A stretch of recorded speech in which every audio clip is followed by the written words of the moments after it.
തദ്ദേശ തെരഞ്ഞെടുപ്പിൽ ഇടതുപക്ഷ ജനാധിപത്യ മുന്നണിക്കെതിരെ UDF നേടിയ വലിയ വിജയം പ്രതിപക്ഷം എന്ന നിലയ്ക്ക് അവർക്ക് വലിയ ആത്മവിശ്വാസം ഉണ്ടാക്കിയ സംഗതിയാണ്. പക്ഷേ ഈ തെരഞ്ഞെടുപ്പിന് ശേഷം ഭരണസമിതി രൂപീകരണങ്ങളിൽ ചില മേഖലകളിൽ നിന്ന് കേട്ട വാർത്തകൾ UDFനെ അവരുടെ വിശ്വാസ്യതയെ വലിയ തോതിൽ ബാധിക്കുന്ന മാറി. അതിലേറ്റവും പ്രധാനപ്പെട്ടതാണ് തൃശ്ശൂരിലെ മറ്റത്തൂരിൽ നിന്നുള്ളത്. അവിടെ 8 കോൺഗ്രസ് അംഗങ്ങൾ BJPയുമായി സഹകരിച്ചുകൊണ്ട് അവർക്കിഷ്ടമുള്ള വിമത കോൺഗ്രസ് നേതാവിനെ പ്രസിഡന്റാക്കി മാറ്റുകയാണ് ഉണ്ടായത്. BJPയുമായി സഹകരിക്കാൻ കോൺഗ്രസിൽ നിന്ന് രാജിവെക്കുന്നു എന്ന കുറിപ്പുണ്ടാക്കി ആ കുറിപ്പ് നേതൃത്വത്തിന് കൊടുക്കുകയും അത് പ്രചരിപ്പിക്കുകയും ചെയ്തു അവർ. ഒരുപക്ഷെ കോൺഗ്രസ് നേതൃത്വത്തെ നടുക്കിയ, കോൺഗ്രസ് നേതൃത്വത്തെ ആകമാനം ചോദ്യമുനയിലാക്കിയ ഞെട്ടിക്കുന്ന ഒരു സംഭവ വികാസം എന്ന് മറ്റത്തൂരിലെ ഈ കാര്യത്തെ വിളിക്കാം. വലിയ വിമർശനം അതിൻ്റെ പേരിൽ കോൺഗ്രസ് കേൾക്കുന്നു. BJPയുമായി ഒരൊറ്റ സുപ്രഭാതത്തിൽ ഒരു ബന്ധമുണ്ടാക്കാൻ ഒരു നിലയ്ക്കുമുള്ള അറപ്പുമില്ലാത്ത പാർട്ടിക്കാരായി കോൺഗ്രസ്സുകാർ മാറിയെന്നതാണ് ഏറ്റവും വലിയ വിമർശനം. അത് നിശ്ചയമായും സാധുവായ വിമർശനവുമാണ്. തങ്ങൾക്കിഷ്ടമുള്ള നേതാവിനെ പ്രസിഡന്റാക്കുക എന്ന പെറ്റി ഈഗോയുടെ പേരിൽ BJP എന്ന പാർട്ടിയുമായി വേണമെങ്കിലും ധാരണയുണ്ടാക്കാമെന്ന് വിചാരിക്കുന്ന അംഗങ്ങളും പ്രാദേശിക നേതാക്കളെയും കൊണ്ടാണ് കോൺഗ്രസ് സഞ്ചരിക്കുന്നത് എന്ന ഗുരുതരമായ പ്രശ്നത്തെ നമ്മുടെ മുൻപിലേക്ക് തുറന്നു കാണിക്കുന്നു മറ്റത്തൂരിലെ ഈ സംഭവം. ഇന്നത് വിശദീകരിക്കാനും ന്യായീകരിക്കാനുമായി വന്ന മറ്റത്തൂരിലെ ഈ കുതികാൽവെട്ട് സംഘത്തിന് പക്ഷേ തങ്ങളുടെ പോയിന്റ് വൃത്തിയായി അവതരിപ്പിക്കാൻ കഴിഞ്ഞില്ല എന്ന് മാത്രമല്ല തലകുനിച്ച് തന്നെ മടങ്ങേണ്ടിയും വന്നു. കോൺഗ്രസിൻ്റെ സംസ്ഥാന നേതൃത്വം നിശ്ചയമായും വിശദീകരിക്കേണ്ടതുണ്ട് ഇതിൽ സംഭവിച്ചത് എന്താണ് എന്ന്. ഞങ്ങൾ ഇപ്പോഴും കോൺഗ്രസ്സുകാരാണ് എന്ന് പറയുന്ന ഇവർ, കോൺഗ്രസ് പാർട്ടി എന്ന സംവിധാനത്തെ മാനിക്കാത്ത ഇവർ, ആ പാർട്ടിയെ ത്രിശങ്കുവിലാക്കിയ ഇവർ, ആ പാർട്ടിയുടെ തീരുമാനത്തെ മറികടന്നുകൊണ്ട് പ്രാദേശിക ഈഗോയ്ക്ക് വേണ്ടി നിലകൊണ്ട ഇവർ ഞങ്ങൾ ഇപ്പോഴും കോൺഗ്രസ്സുകാരാണ് എന്ന് പറയുന്ന അർത്ഥമെന്താണ്? കോൺഗ്രസ് ഒരു രാഷ്ട്രീയ പാർട്ടിയാണ്, അതിനൊരു സിസ്റ്റമുണ്ട്. ആ സിസ്റ്റത്തെ ബഹുമാനിക്കാതെ ഞങ്ങൾ കോൺഗ്രസ്സുകാരാണ്, CPIMൻ്റെ ഒരു സംവിധാനത്തോടും യോജിക്കാതെ ഞങ്ങൾ CPIMകാരാണ് എന്ന് പറയുന്നത് പോലെയുള്ള ഒരു തമാശയാണ് അത്. മറ്റത്തൂരിൽ സംഭവിച്ചതിന് ആരൊക്കെ മറുപടി പറയേണ്ടതുണ്ട്? ഈ വിഷയം സംസാരിക്കുകയാണ് സ്പെഷ്യൽ എഡിഷൻ. എന്നോടൊപ്പം കോൺഗ്രസിൽ നിന്ന് ശ്രീ അനിൽ ബോസ്, K അനിൽകുമാർ CPIMൻ്റെ പ്രതിനിധി, ലിൻഡോ പള്ളിപ്പറമ്പൻ മറ്റത്തൂരിലെ കോൺഗ്രസ് പഞ്ചായത്ത് അംഗം, ഷെമൻ കാരശ്ശേരി നിരീക്ഷകൻ, വലതു നിരീക്ഷകനായ ഷാബു പ്രസാദും ഈ ചർച്ചയുടെ ഭാഗമാകുന്നു. ആദ്യം ശ്രീ ലിൻഡോ, നിങ്ങൾക്ക് BJPയുമായി ചേർന്നുകൊണ്ട് അവിടെ ഒരു ഭരണസമിതി ഉണ്ടാക്കി എന്നതിൽ എന്തെങ്കിലും ഒരു ജാള്യത തോന്നുന്നുണ്ടോ?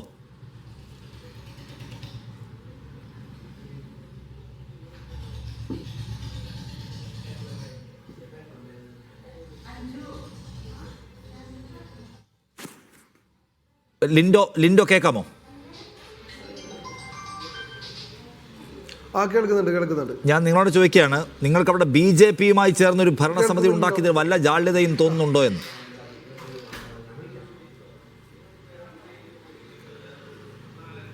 അല്ല, തീർച്ചയായിട്ടും നമ്മൾ BJPയുമായിട്ട് ഒരു കാലഘട്ടത്തിലും കോൺഗ്രസ് സഖ്യമുണ്ടാക്കില്ല എന്നുള്ളത് നമ്മൾ തീരുമാനിച്ചിട്ടൊരു കാര്യമാണ്. അത് ഒരു കാരണവശാലും ഇല്ല. നമ്മളെ സംബന്ധിച്ചിടത്തോളം കഴിഞ്ഞ ദിവസങ്ങളുണ്ടായത് അത് വ്യക്തമായ രീതിയിൽ തന്നെ നമ്മൾ പറഞ്ഞിട്ടുള്ളൊരു കാര്യമാണ്. പക്ഷേ അതൊന്നും വാർത്താ ചാനലുകളിൽ കൃത്യമായ രീതിയിൽ അവതരിപ്പിച്ചില്ല എന്നുള്ളതാണ് ഞങ്ങളുടെ പരാതി. കാരണം CPM 25 വർഷത്തോളം ഇവിടെ ഈ CPM ഭരിച്ചുകൊണ്ടിരിക്കുന്ന ഒരു പഞ്ചായത്താണ്. അവിടെ ആ ഭരണം നഷ്ടപ്പെട്ടപ്പോൾ CPMകാരുടെ ഒരു ചട്ടുകമായ രീതിയിലാണ് അവിടെ ചാനലുകളിലൊക്കെ വാർത്തകൾ വന്നത്. അപ്പോൾ അതൊക്കെ അത് കൃത്യമായ രീതിയിൽ തന്നെ നമുക്കത് ജനങ്ങളെ ബോധ്യപ്പെടുത്തേണ്ടതുണ്ട്. നമുക്കറിയാം അവിടെ CPM ആണ് BJPയുടെ രീതിയിലേക്ക്, അതായത് പണം കൊടുത്തുകൊണ്ട് ഒരാളെ 5 വർഷം പ്രസിഡന്റാക്കാം എന്ന് CPM പണം കൊടുത്ത് നിങ്ങളുടെ വിമതനെ വാങ്ങിയെന്ന് രണ്ടാമത്തെ കാര്യം. നിങ്ങൾ BJPയുമായി രാഷ്ട്രീയമായി കൂട്ടുചേർന്ന് അവിടെ ഒരു പ്രസിഡന്റിനെ തെരഞ്ഞെടുത്തോ ഇല്ലയോ? അല്ല, അതാണ് ഞാൻ പറഞ്ഞു വരുന്നത്. നമ്മളെ സംബന്ധിച്ചിടത്തോളം അവിടെ തലേ ദിവസം അല്ലെങ്കിൽ ഞങ്ങളുടെ ഒരു പ്രസിഡന്റ് തെരഞ്ഞെടുപ്പ് സമയം വരെ KR ഔസേപ്പ് എന്ന് പറഞ്ഞ ഒരാളാണ് നമ്മുടെ പ്രസിഡന്റ് കാൻഡിഡേറ്റ്. നമ്മൾ അദ്ദേഹത്തിന് വോട്ട് ചെയ്യാനായിട്ടാണ് നമ്മളെല്ലാവരും തീരുമാനിച്ചത്. അതെനിക്ക് മനസ്സിലായി. KR ഔസേപ്പിനെ നിങ്ങൾ പ്രസിഡന്റ് കാൻഡിഡേറ്റ് ആക്കി വെക്കുന്നു, അദ്ദേഹത്തിന് വോട്ട് ചെയ്യാൻ തീരുമാനിക്കുന്നു. പക്ഷെ അദ്ദേഹം കോൺഗ്രസ് വിമതനാണ്. അദ്ദേഹത്തെ CPM നിങ്ങളുടെ ഭാഷയിൽ പറഞ്ഞാൽ പർച്ചേസ് ചെയ്യുന്നു, പോയി. അതുകൊണ്ട് നിങ്ങൾ BJPയുമായി കൂട്ടുചേർന്ന് നിങ്ങളുടെ ഈഗോ തീർക്കുമോ? എന്റെ ചോദ്യം കോൺഗ്രസ് രാഷ്ട്രീയ പ്രവർത്തകൻ എന്ന നിലയ്ക്ക്, കോൺഗ്രസിന്റെ അംഗം എന്ന നിലയ്ക്ക് ഞാൻ ചോദിക്കുന്നത്, ആകാശം ഇടിഞ്ഞിങ്ങോട്ട് വീണാലും നിങ്ങൾക്ക് BJPയുമായി കൂട്ടുകൂടാൻ കഴിയുമോ എന്നാണ് എന്റെ ചോദ്യം. തീർച്ചയായിട്ടും ഇല്ല. നമ്മളെ സംബന്ധിച്ചിടത്തോളം നമ്മൾ പറഞ്ഞല്ലോ, നമ്മുടെ കൂടെ ഉണ്ടായിരുന്ന ഒരു സ്വതന്ത്ര സ്ഥാനാർത്ഥിക്കാണ് നമ്മളെല്ലാവരും പിന്തുണ കൊടുക്കുന്നത്. ആ സ്വതന്ത്ര സ്ഥാനാർത്ഥിക്കാണ് ഞങ്ങൾ എല്ലാവരും വോട്ട് ചെയ്യുന്നത്. ആ സ്വതന്ത്ര സ്ഥാനാർത്ഥിക്ക് നിങ്ങൾ 8 പേര് വോട്ട് ചെയ്താൽ പ്രസിഡന്റ് ആവില്ലല്ലോ. പിന്നെ എന്തർത്ഥത്തിലാണ് നിങ്ങൾ അവർക്ക് വോട്ട് ചെയ്തത്? ആ വോട്ട് 8 എണ്ണം അങ്ങ് തീർത്ത് കളഞ്ഞേക്കാം എന്ന് വിചാരിച്ച് ചെയ്യാണോ? അല്ല, വേറെ 4 BJPയുടെ കിട്ടുമെന്നുള്ള ഉറപ്പിലല്ലേ ആ സ്വതന്ത്ര സ്ഥാനാർത്ഥിക്ക് നിങ്ങൾ ചെയ്യുന്നത്? ഞങ്ങൾ ഒരിക്കലും അവിടെ പ്രസിഡന്റ് ആക്കാൻ വേണ്ടിയിട്ടല്ലോ. അല്ല, ഞങ്ങൾ ഒരിക്കലും അദ്ദേഹത്തെ ആ ഒരു വിമത സ്ഥാനാർത്ഥിക്ക് വോട്ട് കൊടുത്തുകൊണ്ട് പ്രസിഡന്റ് സ്ഥാനം കിട്ടണം എന്നുള്ള വാശി ഞങ്ങൾക്ക് ഉണ്ടായിരുന്നില്ല. ഞങ്ങളെ സംബന്ധിച്ചിടത്തോളം ഞങ്ങളുടെ കൂടെ ഉണ്ടായിരുന്ന ഒരാള് നമ്മൾ കാലുവാരി CPM-ന്റെ കൂടെ പോയപ്പോൾ തീർച്ചയായിട്ടും ഇവിടെ ഒരു സ്വതന്ത്ര സ്ഥാനാർത്ഥിയെ നമ്മൾ പ്രസിഡന്റായിട്ട് നമ്മൾ അവതരിപ്പിക്കുകയാണ്. ആ പ്രസിഡന്റ് സ്ഥാനാർത്ഥിക്ക് അവിടെ എന്റെ ചോദ്യം അതല്ല. നിങ്ങൾ 8 പേരേ ഉള്ളൂ. നിങ്ങൾ 8 പേര് വോട്ട് ചെയ്താൽ സ്വതന്ത്ര സ്ഥാനാർത്ഥിക്ക് നിങ്ങൾ 8 പേരേ ഉള്ളൂ. നിങ്ങൾ 8 പേര് വോട്ട് ചെയ്താൽ 9 ആവും. സ്വതന്ത്ര സ്ഥാനാർത്ഥിക്ക് പ്രസിഡന്റ് ആവാൻ പറ്റില്ലല്ലോ. എങ്കിൽ പിന്നെ അതും നിങ്ങൾ വിമതനെയാണ് വോട്ട് ചെയ്തത്. എങ്കിൽ പിന്നെ നിങ്ങളുടെ കൂടെയുള്ള ഒരു അല്ല, നിങ്ങളുടെ കൂട്ടത്തിലുള്ള ഒരു താങ്കൾ ആയില്ലല്ലോ പ്രസിഡന്റ് സ്ഥാനാർത്ഥി. നിങ്ങളുടെ കൂടെയുള്ള മറ്റേതെങ്കിലും ഒരു പൊളിറ്റീഷ്യൻ പ്രസിഡന്റ് സ്ഥാനാർത്ഥി ആയില്ല. വിമതനെയാണല്ലോ തെരഞ്ഞെടുത്തത്. ആ വിമതൻ നിങ്ങളുടെ 8 വോട്ട് BJPയുടെ 4 വോട്ട് തീരുമാനിച്ചല്ലേ വോട്ട് ചെയ്തത്? തീർച്ചയായിട്ടും അല്ല, തീരുമാനിച്ചിട്ടല്ല. ഞങ്ങൾ ഈ തലേദിവസം വരെ ഔസേപ്പേട്ടൻ പറഞ്ഞ എല്ലാ മാനദണ്ഡങ്ങളും പാലിച്ചുകൊണ്ട് അദ്ദേഹത്തിനെ തിരിച്ചെടുത്ത ലെറ്റർ അടക്കം DCC-യിൽ പോയി ഞങ്ങളാണ് പോയി കണ്ടെത്തി ആ തലേദിവസത്തെ ഡേറ്റ് ഇട്ട് ഞങ്ങളെ തിരിച്ചെടുത്ത. നിങ്ങളും ഔസേപ്പും തമ്മിലുള്ള പ്രശ്നമാണ്. നിങ്ങളും ഔസേപ്പും തമ്മിലുള്ള പ്രശ്നമാണ്. ഔസേപ്പ് കോൺഗ്രസ് വിമതനായിരുന്നു. ആ ഔസേപ്പിനെ തിരിച്ചെടുത്ത് പ്രസിഡന്റാക്കി പിന്തുണച്ച് പോകാമെന്നായിരുന്നു നിങ്ങളുടെ പ്ലാൻ. പക്ഷേ തലേ രാത്രിയിൽ ഔസേപ്പ് CPM-മായി ധാരണ ഉണ്ടാക്കി പ്രസിഡന്റ് സ്ഥാനാർത്ഥിയായി വന്നു. നിങ്ങൾക്കത് അല്ലാത്ത അരിശമായി. നിങ്ങളപ്പോൾ എന്ത് ചെയ്തു? എങ്ങനെയും ഔസേപ്പിനോട് പ്രതികാരം ചെയ്യണം, CPM-നെ മാറ്റി നിർത്തണമെന്ന നിർബന്ധ ബുദ്ധി വന്നു. നിങ്ങൾക്ക് മാത്രമല്ല, CPM-നെ മാറ്റി നിർത്തണമെന്ന നിർബന്ധ ബുദ്ധി BJPക്കും വന്നു. തുല്യ താല്പര്യക്കാരായ 2 പേരും ഒരുമിച്ച് ചേർന്നുകൊണ്ട് അവിടെ ഒരു അവിശുദ്ധ സഖ്യമുണ്ടാക്കി. ആ സഖ്യത്തിലൂടെ നിങ്ങളൊരു പ്രസിഡന്റിനെ തെരഞ്ഞെടുത്തു. എന്നിട്ട് നിങ്ങളുടെ പാർട്ടി സംസ്ഥാന തലത്തിൽ നാണം കെട്ട് മുഖം കുനിച്ച് നിൽക്കുന്നു. നിങ്ങൾ 8 പേരെ ഓർത്ത്. അല്ല, അതിലെനിക്ക് വ്യക്തമായ രീതിയിൽ പറയാനുള്ളത്, BJPക്ക് ഒരു കോൺഗ്രസ്സുകാരൻ പോലും വോട്ട് ചെയ്തിട്ടില്ല. ഞങ്ങളെ സംബന്ധിച്ചിടത്തോളം ഞങ്ങൾ അവരുടെ വോട്ട് ചോദിച്ചിട്ടുമില്ല. അപ്പൊ പിന്നെ എന്തിനാണ് ഞങ്ങൾ തലകുനിച്ച് നിൽക്കുന്നത്? നിങ്ങൾ ആരെയാണ് ലിൻഡോ? നിങ്ങൾ ഇത്രയും രാഷ്ട്രീയ പ്രബുദ്ധതയുള്ള പത്രം വായിക്കുന്ന TV കാണുന്ന മനുഷ്യന്മാരാണ് കേരളത്തിലുള്ളത്. നിങ്ങൾ പറ്റിക്കാമെന്നോ? നിങ്ങൾ ചെറിയ എന്തെങ്കിലും നമ്പർ ഇറക്കി പറ്റിക്കാമെന്നാണ് വിചാരിക്കുന്നത്? അല്ല, നമ്മളെല്ലാവരും മനസ്സിലാക്കുന്നില്ല. നമുക്ക് ഡയറക്റ്റ് ഇതിനെക്കുറിച്ച് വ്യക്തമായ രീതിയിൽ ഞങ്ങൾ പറഞ്ഞിട്ടുള്ളതാണ്. നമ്മളൊരിക്കലും ഒരു BJP സ്ഥാനാർത്ഥിയുടെ അല്ലെങ്കിൽ BJPയുടെ സഹായം നമ്മൾ നേടിയിട്ടില്ല. ഞങ്ങളെപ്പോഴും ഇത് തുടക്കം മുതലേ നമ്മൾ ഔസേപ്പ് എന്ന് പറയുന്ന ആ മെമ്പറെ നമ്മൾ സ്വീകരിക്കാനാണ് തയ്യാറായത്. അദ്ദേഹം മാറിപ്പോയപ്പോൾ തീർച്ചയായിട്ടും ഒരു സ്വന്തം സ്ഥാനാർത്ഥിയെ നമ്മൾ നിർത്തി. അപ്പോൾ ആ സാഹചര്യത്തിൽ BJPയുടെ പിന്തുണ ലഭിച്ചു. അതായത് അവർ BJPക്കാർ വോട്ട് ചെയ്തു. അതിലും ഒരു BJPയുടെ വോട്ട് അവർ അസാധുവൊക്കെയാണ് ചെയ്തത്. അപ്പോൾ അത്തരം രീതിയിലേക്ക് പോകുമ്പോൾ എങ്ങനെയാണ് ഞങ്ങൾ BJPയായിട്ട് അവിടെ സ്വതന്ത്ര സ്ഥാനാർത്ഥിക്ക് ആർക്ക് വേണമെങ്കിലും വോട്ട് ചെയ്യാമെന്നുള്ളൊരു രീതി അവിടെ നിൽക്കുകയാണ്. മറ്റത്തൂർ പഞ്ചായത്തിൽ കോൺഗ്രസ് UDF-ൽ ഒരുപാട് രാജിവെച്ചത്. അല്ല, അതാണ് പറയുന്നത്. നമ്മുടെ പാർട്ടിയിൽ മറ്റത്തൂർ പഞ്ചായത്തിൽ ഒരുപാട് തർക്കങ്ങൾ ഉണ്ടായിട്ടുണ്ട് നിലവിൽ. അത് സ്ഥാനാർത്ഥിത്വവുമായി ബന്ധപ്പെട്ടും അങ്ങനെ ഒരുപാട് തർക്കങ്ങൾ ഉണ്ടായിരുന്ന സ്ഥലമാണ് നമ്മുടെ മറ്റത്തൂർ പഞ്ചായത്ത്. അവിടെ ജനങ്ങൾ KPCC-യുടെ സർക്കുലർ പ്രകാരം അവിടെ പ്രാദേശികമായിട്ട് ജനങ്ങൾ കണ്ടെത്തുന്നവരിൽ നിന്ന് അവരുടെ അഭിപ്രായം സ്വീകരിച്ചിട്ടാണ് നിലവിൽ സ്ഥാനാർത്ഥികളെ തീരുമാനിക്കുക. അപ്പോൾ പക്ഷേ ഇവിടെ സ്ഥാനാർത്ഥികളെ അങ്ങനെ തീരുമാനിച്ച സ്ഥാനാർത്ഥികൾക്ക് തീരുമാനിച്ച് അവർ പ്രവർത്തനം തുടങ്ങിയ വേളയിലാണ് നമുക്ക് ജില്ലാ കമ്മിറ്റിയൊക്കെ ഇടപെട്ടുകൊണ്ട് അവിടെ മറ്റു സ്ഥാനാർത്ഥികളെ, അതായത് ചിഹ്നം കൊടുത്തുകൊണ്ട് ഇവിടെ കെട്ടിയിറക്കുന്നത്. ഒരു 3 സ്ഥാനാർത്ഥികളെ അതേപോലെ ഇവിടെ പഞ്ചായത്തിൽ കൊണ്ടുവരുന്നത്. അതിലൊക്കെ ഞങ്ങൾക്ക് വലിയ പ്രതിഷേധമുണ്ട്. കോൺഗ്രസിന്റെ ചിഹ്നത്തിൽ മത്സരിച്ച് വോട്ട് വാങ്ങി ജയിച്ചിട്ടാണോ തീർക്കുന്നത്? ഭരണം 100%. അല്ല, നിങ്ങളുടെ പ്രതിഷേധം കോൺഗ്രസിന്റെ കൈപ്പത്തി അടയാളത്തിൽ ജനങ്ങളുടെ മുമ്പിൽ പോയി വോട്ട് വാങ്ങിച്ച് ജയിച്ച ശേഷമാണോ തീർക്കുന്നത്? പറയുന്നതിനും ചെയ്യുന്നതിനും ഒരു അന്തസ് വേണ്ട ലിൻഡോ? LDF-ന്റെ ഈ പറയുന്ന അല്ല ഞാൻ പറയുന്നത് LDF-ന്റെ കയ്യിൽ നിന്ന് LDF-ന് വോട്ട് ചെയ്യാതെ ജനങ്ങളെല്ലാവരും ഈ പ്രാവശ്യം UDF-ന് ഒരു 15 സീറ്റോളം UDF-ന് ഷുവറായിട്ടൊരു പഞ്ചായത്ത് ആയിരുന്നു ഇത്.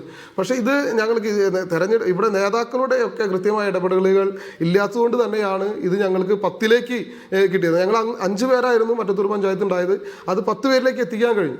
പക്ഷേ ആ 10 പേരിലേക്ക് എത്തിച്ച് നമ്മൾ ഭരണം നേടിയപ്പോൾ ആ ഭരണം നമ്മൾ സ്വാഭാവികമായിട്ട് നമുക്ക് ടോസിലേക്കാണ് കിടക്കുക, അല്ലെങ്കിൽ ഒരു നറുക്കെടുപ്പിലേക്കാണ് വഴിയാണ് കടക്കേണ്ടത്. പക്ഷേ LDF ഈ ഭരണം ഇതൊരു വലിയൊരു പരാജയമായിട്ട് അവർ കണ്ട് അവർ UDF-ൽ നിന്ന് ഒരു പർച്ചേസ് ചെയ്ത ഒരാളെ കൊണ്ടുവന്നതിന്റെ എന്റെ ചോദ്യം അതാണ്, UDF-ൽ നിന്ന് ഒരാളെ പർച്ചേസ് ചെയ്ത് LDF ഭരണകക്ഷി ഉണ്ടാക്കിയാൽ സപ്പോർട്ട് ചെയ്യുന്നു. ഉണ്ടാക്കുന്ന നിങ്ങൾക്ക് നിങ്ങളുടെ ഈഗോ സമ്മതിക്കുന്നില്ല.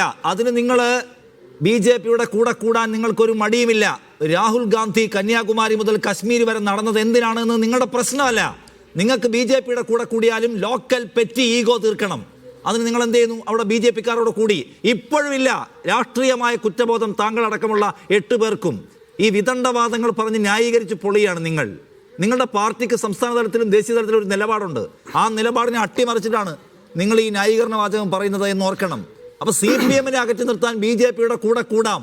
ആ BJP-ക്ക് നിങ്ങളുടെ കൂടെ കൂടുന്നതിന് നിങ്ങളുടെ പാർട്ടി അംഗത്വം തടസ്സമാണെങ്കിൽ അയ്യോ ഞങ്ങൾ ആ രാഷ്ട്രീയ ബന്ധം അവസാനിപ്പിച്ചേക്കാം, രാഹുൽ ഗാന്ധിയെ തള്ളിപ്പറഞ്ഞേക്കാം, VD സതീശനെ തള്ളിപ്പറഞ്ഞേക്കാം, എന്നാലും നിങ്ങളുടെ 4 വോട്ട് മതി എന്ന് പറഞ്ഞ് നിങ്ങളാണ് ജനങ്ങൾ നോക്കൂ. ഞാൻ ആ പഞ്ചായത്തിലെ വോട്ട് ഷെയർ നോക്കുകയാണ്. BJP അത്ര ചെറിയ പാർട്ടിയൊന്നുമല്ല, അവിടെ സാമാന്യം നല്ല വോട്ട് അവർക്കുണ്ട്. എന്നിട്ടും ജനം നിങ്ങളെ തെരഞ്ഞെടുത്തു 8 പേരെ. എന്തിന്? BJP-യെ മാറ്റി തെരഞ്ഞെടുത്തത്. ആ ജനത്തെ നിങ്ങൾ എവിടെ നിന്നാണ് ഈ വോട്ട് കിട്ടിയത്? ഈ BJP-നെ ആരാണ് അവിടെ വളർത്തിയത്? ആര് വളർത്തിയാലും ജനം തെരഞ്ഞെടുത്തത് BJP അല്ല, നിങ്ങളെയാണ്. പക്ഷെ നിങ്ങൾ ആ ജനത്തെ അതൊന്ന് പറയാനായിട്ട് ഒരു അവസരം തരണം. അല്ല, ഇവിടെ BJP-യുടെ കൂടെ ഇവിടെ UDF കൂട്ടിയിട്ടില്ല എന്നുള്ളത് ഞങ്ങൾക്ക് വ്യക്തമാണ്. കാരണം ഒരു സ്വതന്ത്ര സ്ഥാനാർത്ഥി നമ്മുടെ കൂടെ ഉണ്ടായിരുന്ന ഒരു സ്വതന്ത്ര സ്ഥാനാർത്ഥിയെ നമ്മൾ പിന്തുണച്ചു. നമ്മളെ സംബന്ധിച്ചിടത്തോളം അവിടെ സ്ഥാനാർത്ഥിയെ പിന്തുണയ്ക്കാൻ BJP-ക്ക് കൂടി കഴിയണമെന്നല്ലേ രാജിവെച്ചത് ലിൻഡോ.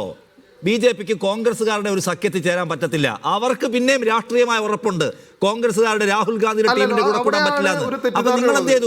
നിങ്ങൾ രാജിവെച്ച നിങ്ങളൊരു സമ്പൂർണ്ണ സ്വതന്ത്ര സംഘമായി മാറി. നിങ്ങൾ BJP-ക്ക് അക്കാര്യത്തിൽ പിന്നെയും അന്തസ്സുണ്ട്. BJP-ക്ക് അക്കാര്യത്തിൽ പിന്നെ അന്തസ്സുണ്ട്. അവർ നിങ്ങളുടെ കൂടെ കൂടാൻ തയ്യാറായില്ല. അപ്പൊ നിങ്ങൾ അവിടുന്ന് രാജിവെച്ച ഒരു സമ്പൂർണ്ണ സ്വതന്ത്ര സംഘമായി BJP-യുടെ പിന്തുണ വാങ്ങിച്ചു. അതല്ലേ സംഭവിച്ചത്? അല്ലല്ലോ. ഞങ്ങളെ സംബന്ധിച്ചിടത്തോളം ഞങ്ങളിവിടെ ഒരു ബ്ലോക്ക് തലത്തിലും DCC തലത്തിലും ഉണ്ടായ ഇടപെടലുകൾ, ആ പാർട്ടി തലത്തിലൂടെ ഇടപെടലുകൾ കൃത്യമായിരുന്നെങ്കിൽ തീർച്ചയായിട്ടും ഇവിടെ LDF-നെ അട്ടിമറിച്ചുകൊണ്ട് തന്നെ UDF ഒറ്റകക്ഷിയായിട്ട് കൊണ്ട് തന്നെ ഇവിടെ ഭരണത്തിൽ വരെ സാഹചര്യം ഉണ്ടായിരുന്നു. അതിന് സാഹചര്യം ഒരുക്കാനായിട്ടുള്ള ശ്രമം നേതൃത്വത്തിൻ്റെ ഭാഗത്തുണ്ടായിരുന്നില്ല. അതിൻ്റെ ഭാഗമായിട്ട് എഴുതിയ ഒരു രാജിക്കത്താണ്. ആ രാജിക്കത്ത് സ്വാഭാവികമായിട്ട് ഇത്തരത്തിലുള്ള പ്രവർത്തനങ്ങൾ UDF-ന്റെ ഭാഗത്തിൽ അല്ലെങ്കിൽ കോൺഗ്രസിലൊക്കെ ഇത്തരത്തിലുള്ള പ്രതിഷേധങ്ങൾ ഉള്ളതാണ്. അല്ലാതെ ഇത് രാജിവെച്ചുകൊണ്ട് ഈ മീഡിയ അല്ലെങ്കിൽ മീഡിയാസ് ഒക്കെ പറഞ്ഞത് അത് ഇവിടെ ഈ മീഡിയ വൺ അടക്കം ആയിരിക്കാം അത്തരത്തിലൊരു ചർച്ചകളിലേക്ക് പോയത്.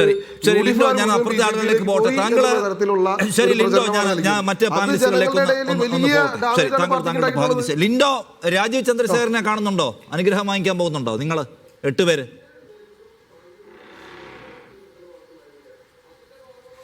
ഞങ്ങള് ആരും ഇവിടെ നിന്ന് UDF-ൽ നിന്ന് പോയിട്ടില്ലല്ലോ. ഞങ്ങളെ സംബന്ധിച്ചിടത്തോളം ഞങ്ങൾ UDF എന്ന് പറഞ്ഞാൽ നിങ്ങൾ 8 പേര്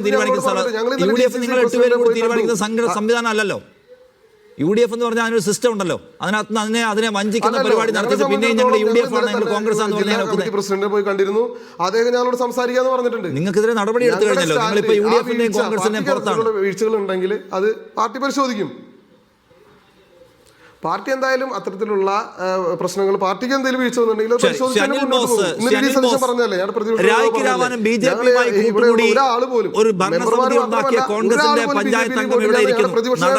നിങ്ങൾ പറയുന്നു അദ്ദേഹം പറഞ്ഞു അദ്ദേഹം ഇപ്പോഴും കോൺഗ്രസ് ആണ് UDF ആണ് പ്രശ്നം പരിഹരിക്കാവുന്ന ഉറപ്പുകിട്ടിയിട്ടുണ്ടെന്നാണ്. ഈ BJP സഖ്യമുണ്ടാക്കിയ ഈ അവിഹിതക്കാരുമായിട്ട് പിന്നെയും ഒരു കോംപ്രമൈസിന് നിങ്ങൾ നിൽക്കുകയാണോ?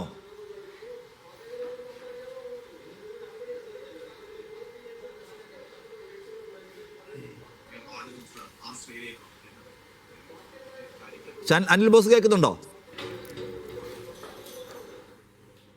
ശരി, ഞാൻ പറയാമേ. അനിൽകുമാർ, 2 കാര്യങ്ങളാണ് ഉള്ളത്. അനിൽ ബോസ് കേൾക്കുന്നുണ്ടെങ്കിൽ ഞാൻ ചോദിക്കുന്നത്, ഈ ആൾക്കാർ പറയുന്നത് അവർ ഇപ്പോഴും കോൺഗ്രസ്സുകാരാണ്, UDF-കാരാണ്, പ്രശ്നമൊക്കെ പരിഹരിക്കാവുന്ന കോൺഗ്രസ് ഉറപ്പുവരുത്തുന്നതാണ്. ഇപ്പൊ കേൾക്കാം. ഒന്നുകൂടെ ഒന്ന് ചോദിക്കാമോ? അനിൽ ബോസ്, ഈ അവിഹിത സംഘം പറയുന്നത് അവരിപ്പോഴും കോൺഗ്രസ്സുകാരാണെന്നാണ്, അവരുടെ പ്രശ്നം പരിഹരിക്കാവുന്ന നിങ്ങൾ ഉറപ്പ് കൊടുത്തിട്ടുണ്ടെന്ന്.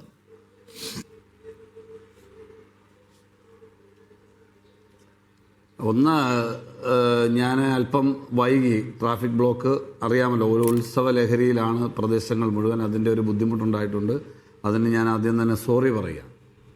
ഞാൻ വന്നിരുന്ന് ഈ മൈക്ക് ഫിറ്റ് ചെയ്യുമ്പോൾ ഫോണിലൂടെ കേട്ടത് അങ്ങ് വളരെ മോശമായ ഒരു പ്രയോഗം നടത്തുന്നതാണ് ഞാൻ കേട്ടത്. എപ്പോൾ രാജീവ് ചന്ദ്രശേഖറിൻ്റെ അടുത്തേക്ക് അവർ പോകും എന്നൊരു ചോദ്യം. അത് അല്പം അഹങ്കാരവും അതിര് കടന്നതുമായി പോയി എന്ന് നിഷാദിനോട് പറയാതിരിക്കാൻ കഴിയില്ല. അത് ശരിയായ നടപടിയല്ല. ഒരു മാധ്യമ പ്രവർത്തകൻ ചെയ്യേണ്ട വേലയല്ല താങ്കൾ ചെയ്തത്. ചോദിക്കണ്ടേ, അവർക്ക് നിങ്ങളുടെ പാർട്ടിയിൽ നിന്ന് രാജിവെച്ച് BJP-യുടെ കൂടെ കൂടി ഭരണകക്ഷി ഉണ്ടാക്കിയവർ പിന്നെ സ്വാഭാവികമായിട്ടും പോകേണ്ടത് മാരാർജി ഭവനിലേക്കല്ലേ, അല്ല അവർ ഇന്ദിരാ ഭവനിലേക്കാണോ? ആ ചോദ്യം ചോദിക്കണ്ടേ. അവരുടെ രാഷ്ട്രീയ അഭയകേന്ദ്രം എന്താ തെറ്റ്? അവരുടെ രാഷ്ട്രീയ അഭയകേന്ദ്രം എന്ന് പറയുന്നത് ഇനി മാരാർജി ഭവനാണ്. കോൺഗ്രസിനെ പറ്റുമോ? ഞാൻ നിഷാദിനെ പരസ്യമായി ചാനൽ ഇരുന്നുകൊണ്ട് ചീത്ത വിളിക്കാൻ ഇടവരുത്തരുത്. ഞാൻ പറഞ്ഞേക്കാം, മനസ്സിലായില്ലേ? പറയുന്നത് ആലോചിച്ചും സൂക്ഷിച്ചും വസ്തുതയുടെ പിൻബലത്തിന്റെ അടിസ്ഥാനത്തിൽ പറയണം. അല്ലെങ്കിൽ സഭ്യതയുടെ അതിർവരമ്പുകൾ ഞാൻ വിടും. അതായത് അങ്ങയുടെ തീരുമാനമാണ്. എനിക്കത് ചെയ്യാനില്ല. അങ്ങ് എന്ത് പറയണം, എങ്ങനെ സമീപിക്കണം എന്നത് അങ്ങയുടെ തീരുമാനമാണ്. BJP-യുമായി സഖ്യം ഉണ്ടാക്കിയവർ ഞാൻ പറയട്ടെ എന്ന് ഞാൻ അവരെ കുറിച്ച് പറഞ്ഞതിൽ എനിക്കൊരു പിഴവും തോന്നുന്നില്ല. ഞാൻ പറയട്ടെ നിങ്ങൾ അത്ര ആവേശം കൊള്ളാതെ, നിങ്ങൾ BJP-യുടെയോ CPM-ൻ്റെയോ കുത്തകപ്പാട്ടോ ഏറ്റെടുത്തിട്ടുണ്ടെങ്കിൽ അത്ര ആവേശം കൊള്ളാതെ ഞാൻ പറയാം. ഞാൻ ചോദിക്കുന്നത്, 2 വിമതർ അവിടെ മത്സരിച്ചു. മാർക്സിസ്റ്റ് പാർട്ടിയുടെ വിമതർ അല്ല അവിടെ മത്സരിച്ചത്, കോൺഗ്രസ് പാർട്ടിയുടെ വിമതറാണ് മത്സരിച്ചത്. അവർ ജയിച്ചത് കോൺഗ്രസിനെ പരാജയപ്പെടുത്തിക്കൊണ്ടും BJP-യെ പരാജയപ്പെടുത്തിക്കൊണ്ടും CPM-നെ പരാജയപ്പെടുത്തിക്കൊണ്ടുമാണ്. ആ കാര്യത്തിൽ താങ്കൾക്ക് തർക്കമുണ്ടോ? താങ്കൾക്ക് തർക്കമുണ്ടെങ്കിൽ പറയാം, ഞാൻ വഴങ്ങിത്തരാൻ തയ്യാറാണ്. വിമതർ ജയിച്ചത് 3 പാർട്ടികളെയും തോൽപ്പിച്ചുകൊണ്ടാണ് എന്നതാണ് എൻ്റെ നിലപാട്. താങ്കൾക്ക് അതിൽ വിയോജിപ്പുണ്ടോ? സ്വാഭാവികമായും കോൺഗ്രസ് പാർട്ടിയുടെ വിമതരോട് ഒരു ഭരണം കിട്ടുന്നതിന് വേണ്ടിയുള്ള ചർച്ചകൾ ഏത് പാർട്ടിയും നടത്തും. കേരളത്തിൽ മറ്റിടങ്ങളിൽ മത്സരിച്ച വിമതരെ ഞങ്ങൾ പഞ്ചായത്ത് പ്രസിഡന്റ് വരെ ആക്കിയിട്ടുണ്ട്. കാരണം അവർ കോൺഗ്രസ്സുകാരാ. സീറ്റ് തർക്കം, സീറ്റ് കിട്ടിയില്ല എന്നതിൻ്റെ പേരിൽ കേവല വിയോജിപ്പ്, അല്ലെങ്കിൽ അവരുടെ ആശയങ്ങളോ ആഗ്രഹങ്ങളോ സാക്ഷാത്കരിച്ച് കൊടുത്തില്ലെങ്കിൽ ഉണ്ടാകുന്ന വിയോജിപ്പ്, അതിൻ്റെ പേരിൽ മാത്രമാണ്. കോൺഗ്രസ് വിരുദ്ധരായിട്ടല്ല, എടുത്ത ഒരു തീരുമാനത്തിൽ പ്രതിഷേധിച്ചുകൊണ്ടോ അല്ലെങ്കിൽ അവരുടെ ആഗ്രഹം സഫലീകരിക്കുന്നതിന് വേണ്ടിയുള്ള മത്സരമാണ്. അപ്പോൾ അവർ ഞങ്ങളുടെ ശത്രുക്കളല്ല, ഒരഭിപ്രായ വ്യത്യാസമാണ്. ആ അഭിപ്രായ വ്യത്യാസത്തിൽ മത്സരിച്ച 2 പേർ അവിടെ വിജയിച്ചു, എല്ലാ പാർട്ടികളെയും തോൽപ്പിച്ചുകൊണ്ട്. സ്വാഭാവികമായും ഞങ്ങൾക്കൊറ്റയ്ക്ക് അവിടെ ഭൂരിപക്ഷം ഇല്ല. ഞങ്ങൾക്ക് ഭൂരിപക്ഷം ഇല്ലാതിരിക്കുകയും ഞങ്ങൾക്ക് അധികാരം കിട്ടാൻ വിമതരുടെ സഹായം ഉണ്ടെങ്കിൽ കിട്ടുമെങ്കിൽ അവർ ഞങ്ങളുടെ പഴയ പാർട്ടിക്കാർ, അതായത് ഈ മത്സരം നടക്കുന്നതുവരെ ഞങ്ങളുടെ പാർട്ടിക്കാരാണെങ്കിൽ അവരോട് ക്ഷമിക്കാനും സഹിക്കാനും പൊറുക്കാനും ചർച്ച ചെയ്യാനുമുള്ള സ്വാതന്ത്ര്യം ഇന്ത്യൻ നാഷണൽ കോൺഗ്രസ് എന്ന പ്രസ്ഥാനത്തിനുണ്ട്, ഐക്യ ജനാധിപത്യ മുന്നണിക്കുണ്ട്. ഞങ്ങളത് ചർച്ച ചെയ്ത് വരുമ്പോൾ അവിടെ വിമതരിൽ ഒരാളെ പ്രസിഡന്റ് ആക്കണമെന്ന് പാർട്ടി പറയുന്നു. അത് ഔസേപ്പ് എന്ന് പറയുന്ന ആളെ പ്രസിഡന്റ് ആക്കണം എന്ന് പറയുന്നു.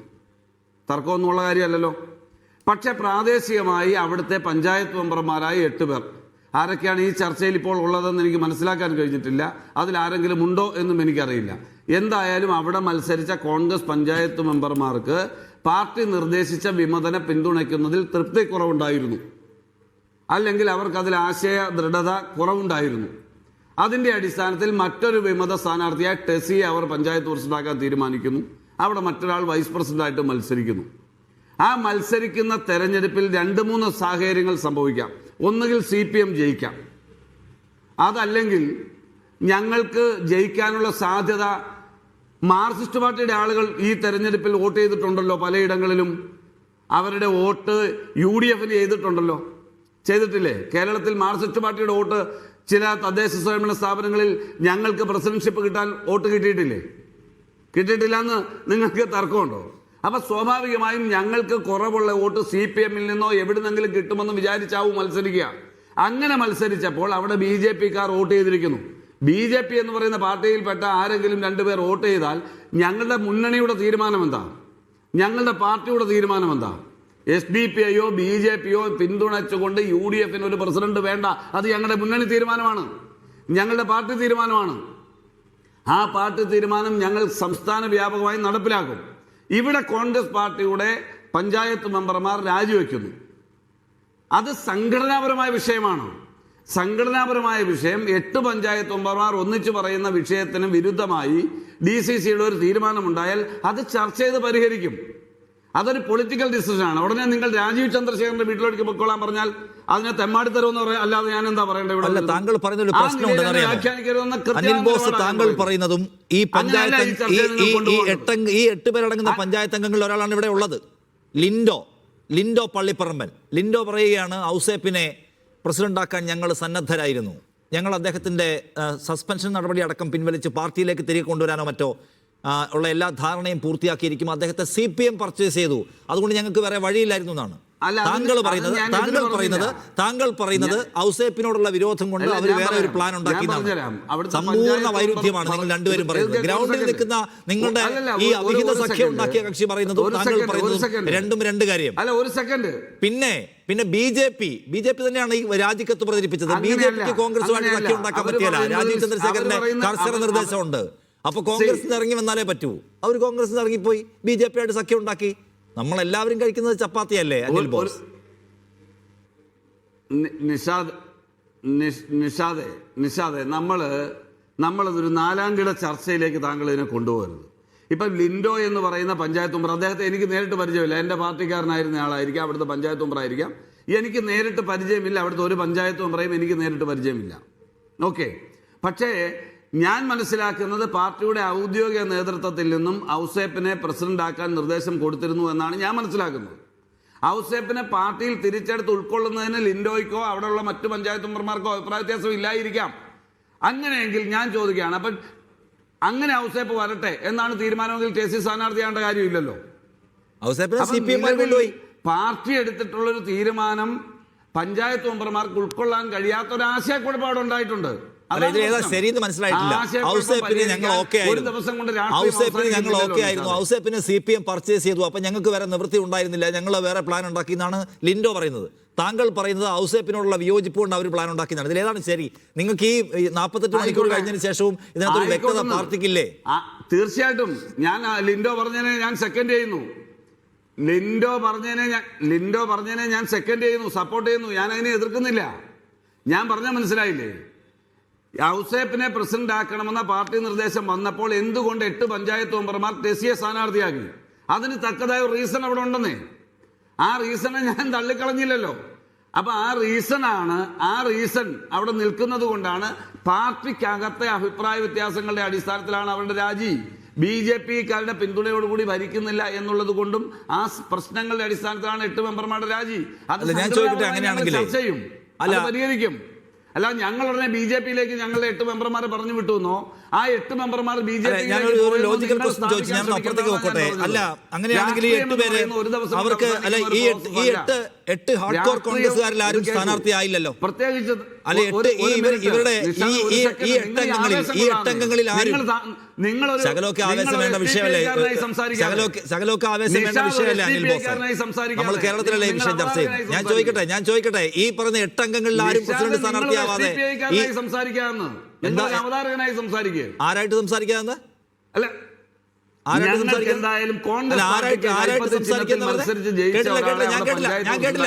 ഞാൻ കേട്ടില്ല അനിൽ ബോസ്, ആരായിട്ട് സംസാരിക്കണെന്നാ പറഞ്ഞേ? അല്ല, പറഞ്ഞുതരാം. നിങ്ങൾ ക്ഷമയോടെ നിൽക്കുക, ഞാൻ പറഞ്ഞുതരാം. അല്ല, ഞാൻ ചോദിച്ചു, ഞാൻ ആരുമായിട്ട് സംസാരിക്കരുത്, ഞാൻ ആരുമായിട്ട് സംസാരിക്കരുതെന്ന് താങ്കൾ പറഞ്ഞു. ഞാൻ പറഞ്ഞുതരാന്ന്.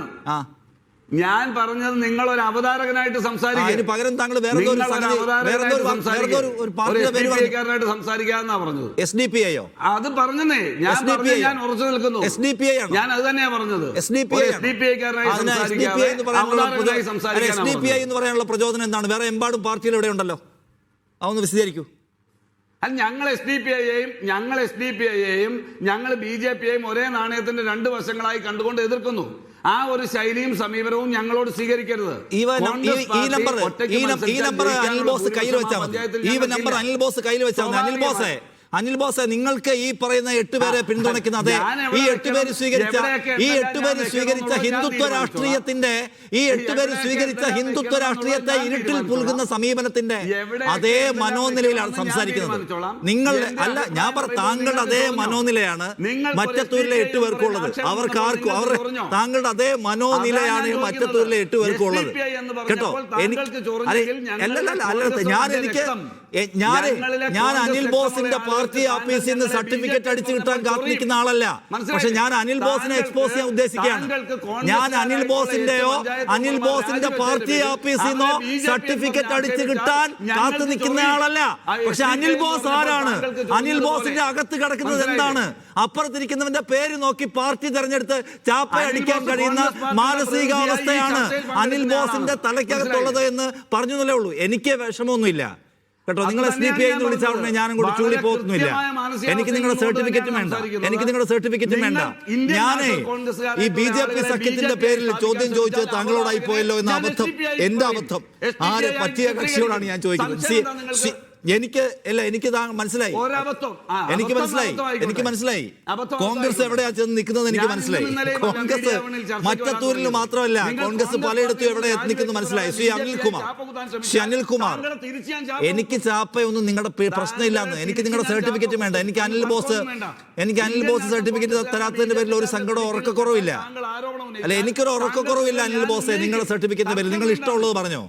നിങ്ങൾ SDPI എന്ന് വിളിച്ചാൽ എന്റെ ഉറക്കം പോകത്തൊന്നുമില്ല. പക്ഷെ നിങ്ങൾ ആരാണെന്നും എന്റെ പേര് നിങ്ങൾക്ക് എവിടെയൊക്കെ കണക്ട് ചെയ്യാൻ പറ്റുമെന്നുള്ള നിങ്ങളുടെ മനസ്സ് വ്യക്തമാകുന്നുണ്ട്. അനിൽകുമാർ,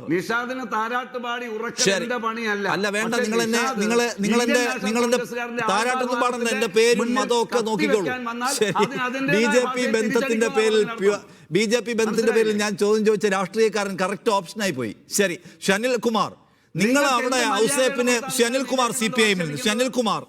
നിങ്ങൾ അവിടെ ഔസേപ്പിനെ പർച്ചേസ് ചെയ്യുന്നു കോൺഗ്രസിന്റെ തീരുമാനത്തെ അട്ടിമറിക്കാൻ.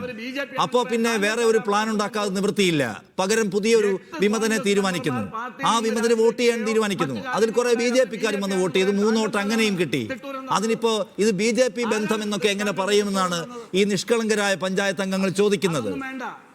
നിഷാദ് അതൊന്നും വേണ്ട. നിഷാദ് ഏതൊക്കെ അഭ്യാസം ഇറക്കാൻ ശ്രമിച്ചാലും അതിനേക്കാൾ നന്നായി സംസാരിക്കാൻ ധാരണയോടുകൂടി തന്നെ ഇവിടെ വന്നിരിക്കുന്നു. നാട്ടുകാർ മനസ്സിലാക്കട്ടെ. അനിൽ ബോസ്, നമ്മൾ തർക്കിക്കേണ്ട. കോൺഗ്രസിന്റെ 8 പഞ്ചായത്ത് മെമ്പർമാർ രാജിവെച്ചിട്ടുണ്ടെങ്കിൽ സംഘടനാ പ്രശ്നങ്ങളാണ്. അത് ഞങ്ങൾ പരിഹരിക്കും. അവരെ BJP ആയി താങ്കൾ ചാപ്പ കുത്തിയാൽ അതിനേക്കാൾ രൂക്ഷമായ ഭാഷയിൽ താങ്കളെ ഞങ്ങൾ എതിർക്കും. താങ്കൾക്ക് പറ്റുന്നില്ല അവരെ BJP ആയിട്ട് ചാപ്പ കുത്താൻ. പറ്റിയല്ല താങ്കൾക്ക്. കാരണം ഞാൻ SDPI-കാരനാണല്ലോ. ഈ ചോദ്യം ചോദിക്കുന്ന ഞാൻ.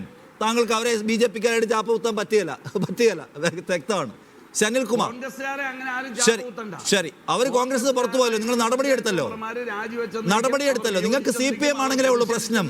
നിങ്ങൾക്കും അവിടുത്തെ നിങ്ങൾക്ക് അനിൽ ബോസ്, നിങ്ങൾക്ക് CPM ആണെങ്കിലേ ഉള്ളൂ പ്രശ്നം. നിങ്ങൾക്ക് CPM-നോടെ ഉള്ള അയിത്തം. നിങ്ങൾക്ക് ദേശീയ തലം മുതൽ താഴെ വരെ നിങ്ങൾക്ക് CPM-നോടെ അയത്തുള്ളൂ.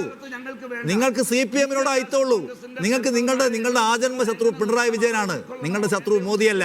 ശരി, അനിൽകുമാർ, ഒന്ന് ശരി, ഓക്കെ. അനിൽകുമാർ, നിങ്ങൾ അവിടെ ജനവിധി അട്ടിമറിക്കാൻ ശ്രമിച്ചു. അനിൽകുമാർ, അപ്പോൾ അതിനൊരു കൗണ്ടർ പ്ലാൻ ഉണ്ടാക്കി അവിടുത്തുകാർ. അത് BJP സഖ്യമായിട്ടൊന്നും വ്യാഖ്യാനിക്കേണ്ടെന്നാണ്. അല്ല, ജനവിധിയെ സ്വയം അട്ടിമറിച്ച ചരിത്രമാണ് കോൺഗ്രസ്സുകാർക്കുള്ളത്.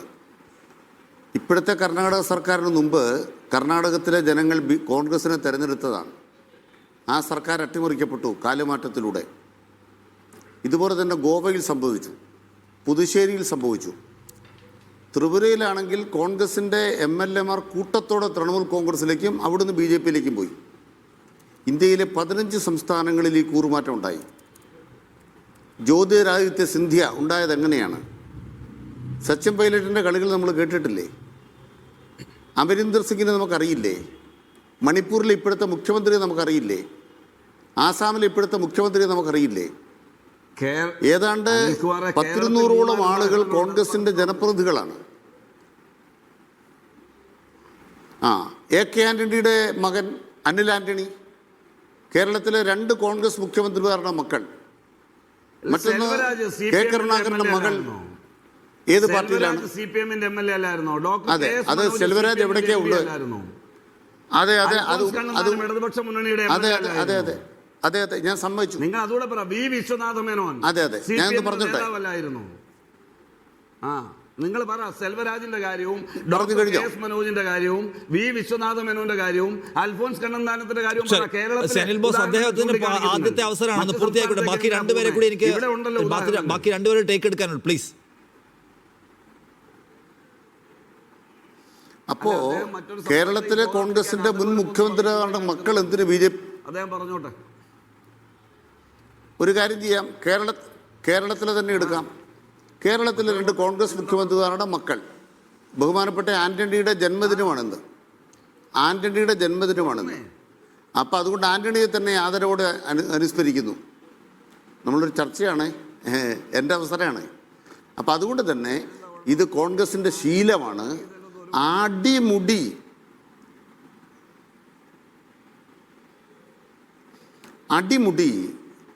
RSSനെ താരാട്ട് പാടുന്ന പാർട്ടിയാണ് കോൺഗ്രസ്. കോൺഗ്രസിന്റെ പ്രവർത്തക സമിതി അംഗം ദിഗ്വിജയ് സിംഗ് എന്ന് നമുക്ക് എങ്ങനെയാ ശടിക്കാൻ പറ്റുന്നത്? എങ്ങനെയാ ശടിക്കാൻ പറ്റുന്നത്? അച്ഛൻ നിൽക്കുന്ന പാർട്ടിയിൽ മക്കൾ നിൽക്കണം, മക്കൾ നിൽക്കുന്ന പാർട്ടിയിൽ മരുമക്കൾ നിൽക്കണമെന്ന് എങ്ങനെയാണ് നമുക്ക് ശടിക്കാൻ പറ്റുന്നത്? ഞാൻ ചുറ്റിക്കാരുമായിട്ടുള്ള നക്ഷത്രത്തിൽ മത്സരിച്ച് ജയിച്ച MLA ആയ എന്റെ അവസരമല്ല ഞാൻ പറഞ്ഞോട്ടെ. താങ്കളോട് ചോദിച്ചത് എന്റെ അവസരമല്ല ഞാൻ പറഞ്ഞോട്ടെ. കുറിച്ചാണ് ഞാൻ ചോദിച്ചത്. സനിൽ ബോസ് അദ്ദേഹത്തിന്റെ പോയിന്റ് പൂർത്തിയാക്കട്ടെ. വിശ്വനാഥ മേനോൻ പാർട്ടി മാറിയതിനെ കുറിച്ചാണ് ഞാൻ താങ്കളോട് ചോദിച്ചത്. സനിൽ ബോസ് അദ്ദേഹത്തിന്റെ പോയിന്റ് ആദ്യ ഭാഗം വല്ലാതെ വൈകിപ്പോവാണ്. Please please Shanilkumar. അപ്പോൾ ഞാൻ പറയുന്നൊരു കാര്യം, ഇത് കോൺഗ്രസിൻ്റെ ശീലമാണെന്ന് മാത്രമല്ല, RSSനെ കണ്ടുപിടിക്കണമെന്ന് ദിഗ്വിജയ് സിംഗ് പറയുകയാണ്. ശശി തരൂര് ഇത്തരം ആളുകളൊക്കെ എടുക്കുന്ന നിലപാട് നോക്കൂ. കോൺഗ്രസും BJPയും തമ്മിലുള്ള അതിർവരമ്പില്ലാതെയായി. അതിപ്പോൾ നമ്മൾ യഹലങ്കയിൽ നമ്മൾ കാണുന്നുണ്ടല്ലോ. ആദിത്യനാഥിൻ്റെ ബുൾഡോസർ വന്ന് DK ശിവകുമാർ വഴി ഇങ്ങോട്ട് വന്നുകൊണ്ടിരിക്കുന്നത്, കേരളത്തിലെ അതിർത്തിയിലേക്ക് വന്നുകൊണ്ടിരിക്കുന്നത്.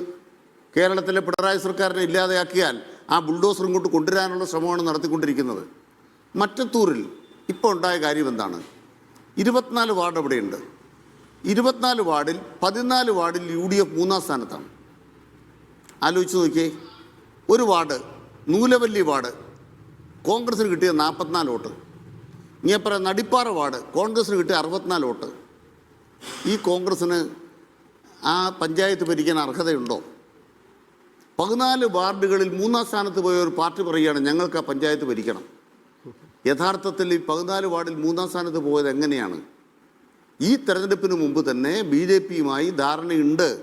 ഒരു വാർഡിലെ കണക്ക് ഞാൻ പറയാം. Noolavalli ward BJP 768, CPIM 629, Indian National Congress 44. നോക്കിയേ എങ്ങനെയാണ് BJPയെ ജയിപ്പിക്കുന്നത് കോൺഗ്രസ്. അതുകൊണ്ട് ഇന്ത്യൻ നാഷണൽ കോൺഗ്രസ് എന്ന് പറയുന്ന പാർട്ടി, ഇനി വേണേൽ നടിപ്പാറ വാർഡ് എടുക്കാം. 64 വോട്ട് കിട്ടിയിടത്ത് CPI 784, BJP 594. അപ്പോൾ കോൺഗ്രസ് എന്ന് പറയുന്ന പാർട്ടി സ്വയം ആത്മഹത്യ ചെയ്തുകൊണ്ട് BJPയെ വളർത്തിയ സ്ഥലമാണത്. എൻ്റെ പോയിന്റ് എന്താണെന്ന് വെച്ചാൽ, ഒരു പഞ്ചായത്ത് സ്ഥാനാർത്ഥിയെ പ്രസിഡന്റ് സ്ഥാനത്തേക്ക് തീരുമാനിച്ച് DCC തീരുമാനമുണ്ടോ? ഉണ്ടെങ്കിൽ വിപ്പ് കൊടുക്കണ്ടേ? ഈ 8 നേതാക്കന്മാർക്ക് അല്ലെങ്കിൽ മെമ്പർമാർക്ക് DCC വിപ്പ് കൊടുത്ത് പരസ്യപ്പെടുത്താമോ? ഞാൻ കോൺഗ്രസിൻ്റെ പ്രതിനിധിയോട് ചോദിക്കുക. നിങ്ങൾ വിപ്പ് കൊടുത്തിരുന്നെങ്കിൽ ഇവരെ അയോഗ്യരാക്കാനാവും. ഇവരുടെ പിന്നാലെ നടക്കണ്ട. BJPയുടെ കൂട്ടുകൂടി ഈ പരിപാടി ചെയ്തതിന് കോൺഗ്രസ്സുകാർ 8 പേരെ അയോഗ്യരാക്കണം. അതെന്താ സാധിക്കാത്തത്?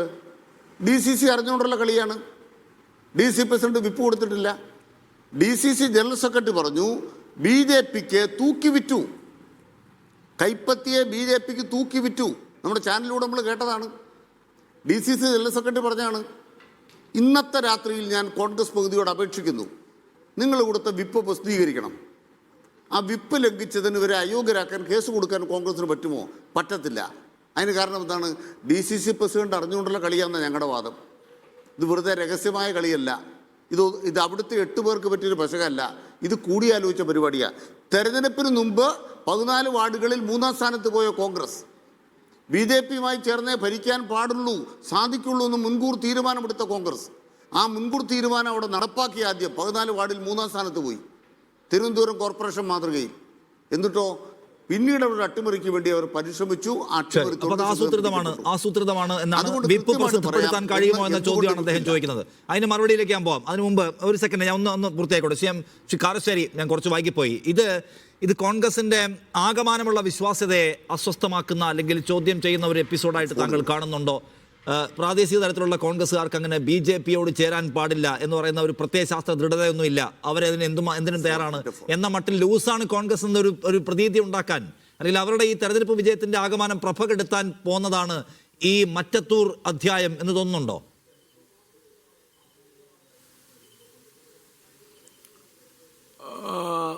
നിഷാദ്, ഇത് നമ്മുടെ ജനാധിപത്യം എത്ര ദുർബലമാണ്, അത് എത്രമാത്രം ജീർണിച്ചു കഴിഞ്ഞു എന്ന് കാണിക്കുന്ന ഏറ്റവും അവസാനത്തെ ഒരു ഉദാഹരണമായിട്ടാണ് ഞാൻ കാണുന്നത്. കൈപ്പത്തി ചിഹ്നത്തിൽ ജനങ്ങൾ വോട്ട് ചെയ്ത് ജയിപ്പിച്ച ആളുകളാണ് ഈ തരത്തിൽ മാറി എന്ന് പറയുന്നത്. അപ്പോൾ ഇന്ത്യൻ രാഷ്ട്രീയത്തിൽ ഇത് വളരെ നേരത്തെ, എൻ്റെ ഓർമ്മ ശരിയാണെങ്കിൽ 1967 തന്നെ ഇതിൻ്റെ വളരെ പ്രധാനപ്പെട്ട ഒരു ഉദാഹരണം വെളിപ്പെട്ടതാണ്. ഹരിയാനയിൽ കോൺഗ്രസ് MLA ആയ ഗയാലാൽ എന്ന് പറയുന്ന ആൾ ഒരു ദിവസം 3 വട്ടം പാർട്ടി മാറി. അങ്ങനെയാണ് ആയാറാം ഗയാറാം എന്നുള്ള ഒരു ശൈലി ഇന്ത്യയിലെ എല്ലാ സംസ്ഥാനങ്ങളും ഉപയോഗിക്കുന്നൊരു ശൈലിയാണത്. കൂറുമാറ്റത്തിന് ആയാറാം ഗയാറാം, ആ ഗയാലാലിൻ്റെ പേരിൽ നിന്ന് വന്നാണ്. എൻ്റെ ധാരണ ശരിയാണെങ്കിൽ 1985 കൂറുമാറ്റ നിയമം വരുന്നത്.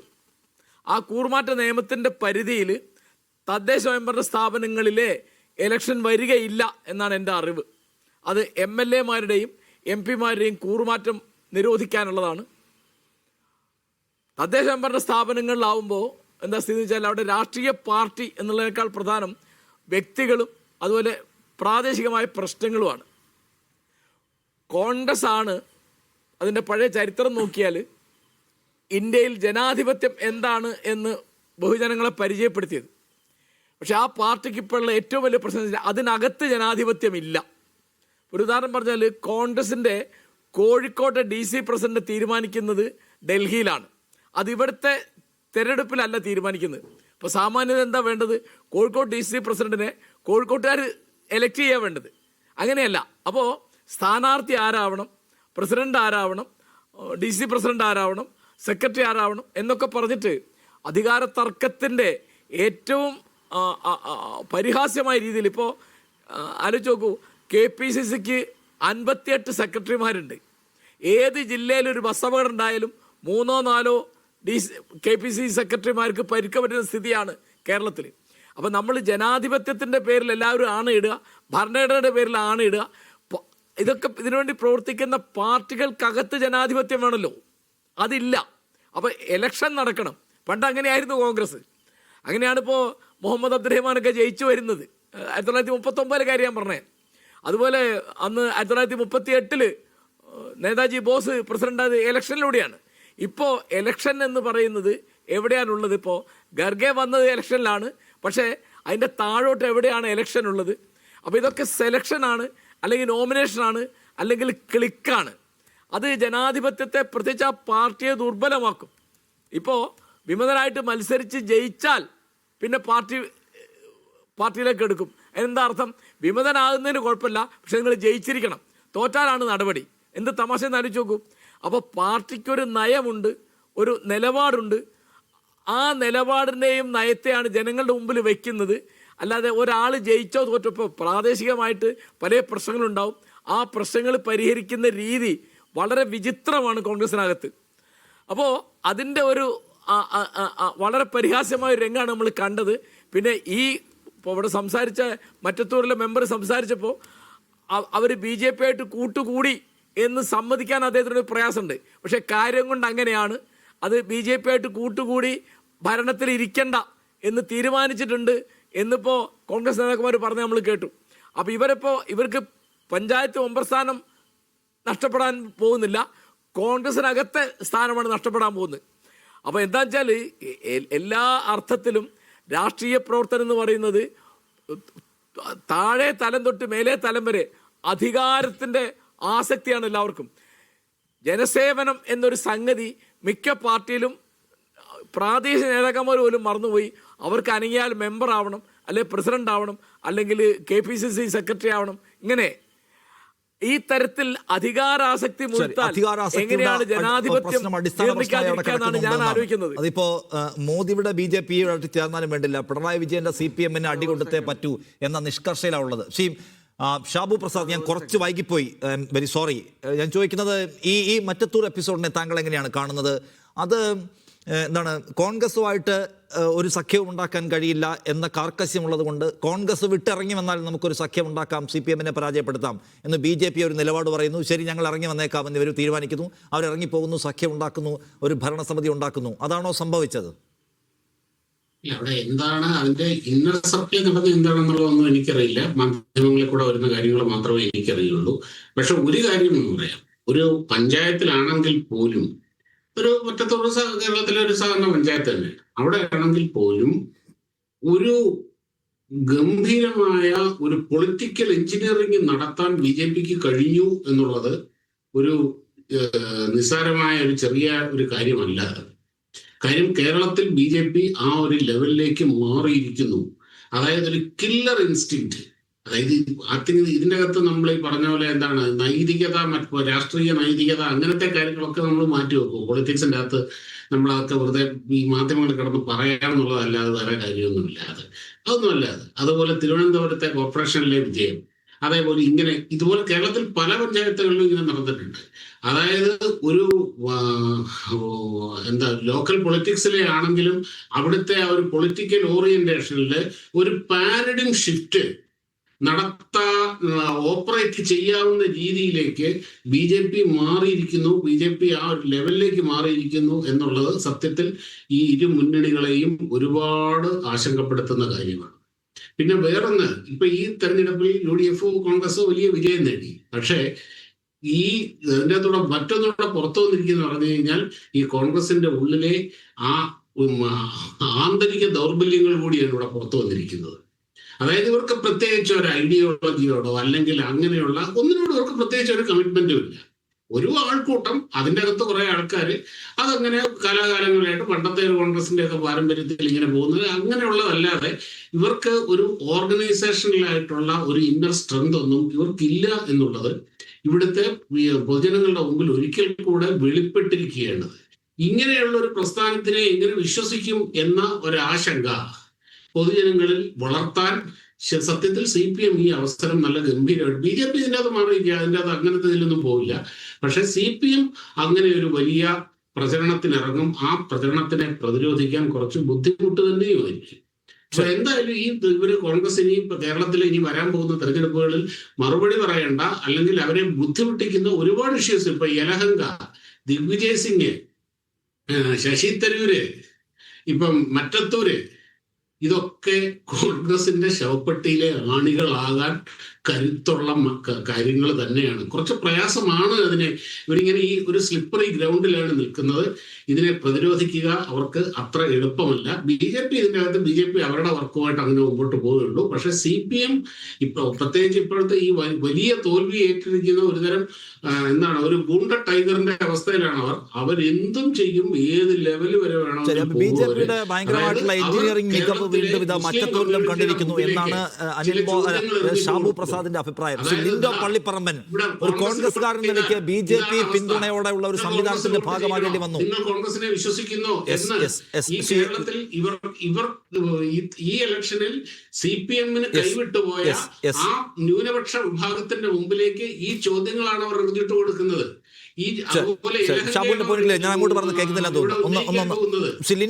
ലിൻഡോ പള്ളിപ്പറമ്പൻ, BJP പിന്തുണയോട് കൂടി ഒരു ഭരണസമിതി ഉണ്ടാക്കേണ്ടി വന്നതിൽ താങ്കൾക്കൊരു ജാള്യത ഉണ്ടോ എന്നായിരുന്നു എന്റെ ആദ്യത്തെ ചോദ്യം. അതുണ്ടോ ശരിക്കും? BJP പിന്തുണ സ്വീകരിക്കേണ്ടി വന്നതിൽ, അല്ലെങ്കിൽ BJP കൂടി പിന്തുണയ്ക്കുന്ന ഒരു ഗ്രൂപ്പിന്റെ ഭാഗമാകേണ്ടി വന്നതിൽ ഒരു ഏതെങ്കിലും നിലയ്ക്കുള്ള ഒരു രാഷ്ട്രീയമായ ചമ്മൽ നിങ്ങൾക്കുണ്ടോ? നമ്മുടെ ടെസി ചേച്ചി അങ്ങനെ വന്നു, മറ്റുള്ളവർ എന്തുകൊണ്ട് ആയില്ല എന്നുള്ളതാണ്. ടെസി ചേച്ചി ഇപ്പൊ രണ്ടാമത്തെ പ്രാവശ്യം മത്സരിക്കുന്നതാണ്. നമ്മുടെ UDF-നെ സംബന്ധിച്ചിടത്തോളം അദ്ദേഹം സീനിയറാണ്. അപ്പോൾ തീർച്ചയായിട്ടും നമ്മൾ ഒരു പ്രസിഡന്റ് കാൻഡിഡേറ്റ് ആയിട്ട് നമ്മൾ ടെസി ചേച്ചിനെ അല്ല വെക്കേണ്ടത്. അല്ല, അത് നമ്മുടെ തീരുമാനമാണ്, UDF-ന്റെ തീരുമാനമാണ്. പിന്നെ അനിൽകുമാർ സാറ് പറഞ്ഞത് നമ്മൾ ത്രിപുരയിലേക്കൊന്നും പോകണ്ട, ഈ പറഞ്ഞ മറ്റത്തൂരിൻ്റെ ഭാഗങ്ങളുണ്ടെന്നേ. CPM-ഉം BJP-യും തമ്മിലുള്ള അവിശുദ്ധ കൂട്ടുകെട്ട് നമ്മുടെ മറ്റത്തൂർ പഞ്ചായത്തിലുണ്ട്. ഈ പറയുന്ന നൂലുവള്ളി, നാടിപ്പാറ തുടങ്ങിയിട്ടുള്ള മേഖലകളിൽ UDF-ന് വോട്ട് കുറവാണെങ്കിൽ അവിടെ നമ്മുടെ LDF-ന്റെ കോട്ടകളാണ്. അവിടെയാണ് ഈ പറയുന്ന ലോക്സഭാ തെരഞ്ഞെടുപ്പിൽ വലിയ രീതിയിൽ BJP-ക്ക് വോട്ട് കിട്ടിയത്. അവിടെ വലിയ രീതിയിലാണ് അവിടുത്തെ, അതായത് നമ്മുടെ ഇത്തരം ഈ കോട്ടകൾ എന്ന് പറയുന്നിടത്ത് നമ്മുടെ മറ്റത്തൂർ പഞ്ചായത്തിൽ നമുക്ക് 34 ബൂത്തുകളിൽ അവിടെ ലീഡ് ചെയ്തതിൽ 4 ബൂത്ത് മാത്രമാണ് അവിടെ ബാക്കിയെല്ലാം BJP ലീഡ് ചെയ്തു. അപ്പോ CPM-ന്റെ അരിവാൾ ചുറ്റിയ നക്ഷത്രത്തിൽ വോട്ട് ചെയ്തവർ അവിടെ ചർച്ചയിലേക്ക് വീണ്ടും അനിൽകുമാർ, കോൺഗ്രസ് ശക്തമായ നടപടിയെടുക്കുകയല്ലേ ഇവർക്കെതിരെ? ഇവരെടുത്തുള്ള ഈ സമീപനം അംഗീകരിക്കാൻ കഴിയില്ല എന്നുള്ളതല്ലേ അതിന്റെ സംസ്ഥാന നേതൃത്വത്തിന്റെ പൊസിഷൻ? നിങ്ങൾക്കത് വിശ്വാസമില്ലേ? അല്ല, കേരളത്തിലെ വിവിധങ്ങളായ വാർഡുകളിൽ തന്നെ ഈ കാര്യം നോക്കാം. കേരളത്തിൽ നമുക്കൊരു പഠനം നടത്താം.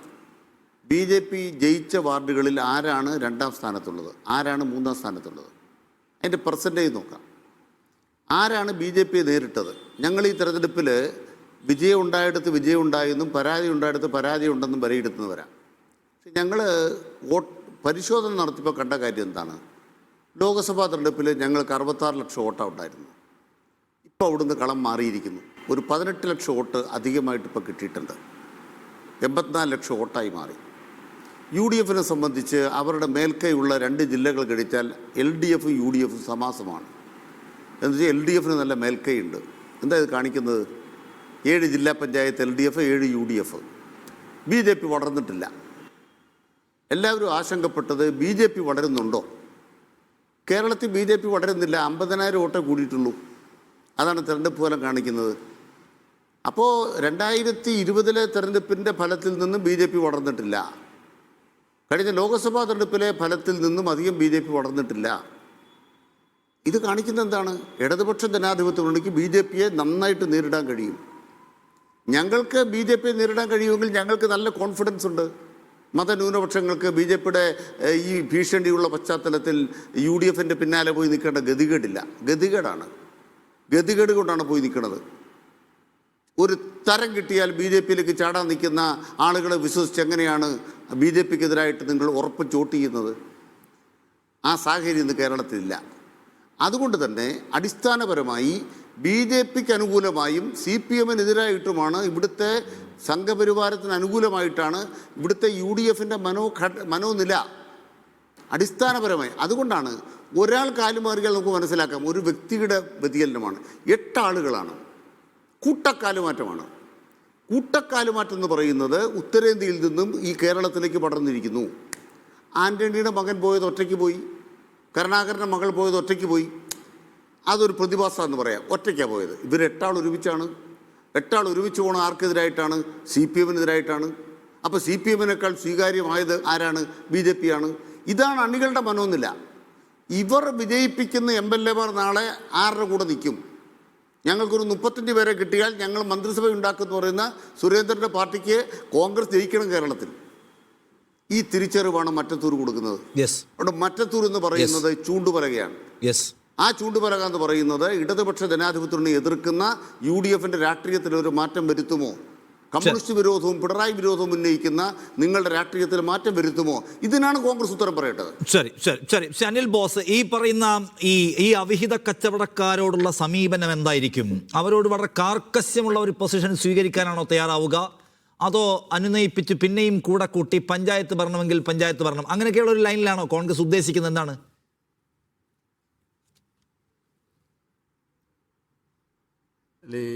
അതിലേക്ക് വരുന്നതിന് മുമ്പ് എൻ്റെ സ്നേഹിതൻ CPM-ന്റെ പ്രതിനിധി അനിൽകുമാറിൻ്റെ വാക്കുകളും വാചകങ്ങളും കേട്ടപ്പോൾ അഭിസാരികയുടെ ചരിത്ര പ്രസംഗം പോലെ എനിക്ക് തോന്നിയത്. ഞാൻ ഒറ്റ കാര്യം അനിൽകുമാറിനോട് ചോദിക്കുക. മണ്ണാർക്കാട് നിയോജക മണ്ഡലത്തിൽ കുന്തിപ്പുഴയിൽ CPM-ന്റെ സ്ഥാനാർത്ഥിക്ക് കിട്ടിയത് ഒരു വോട്ടാണ്. ഒരു വാർഡിൽ, കുന്തിപ്പുഴ വാർഡിൽ ഒരു വോട്ട്.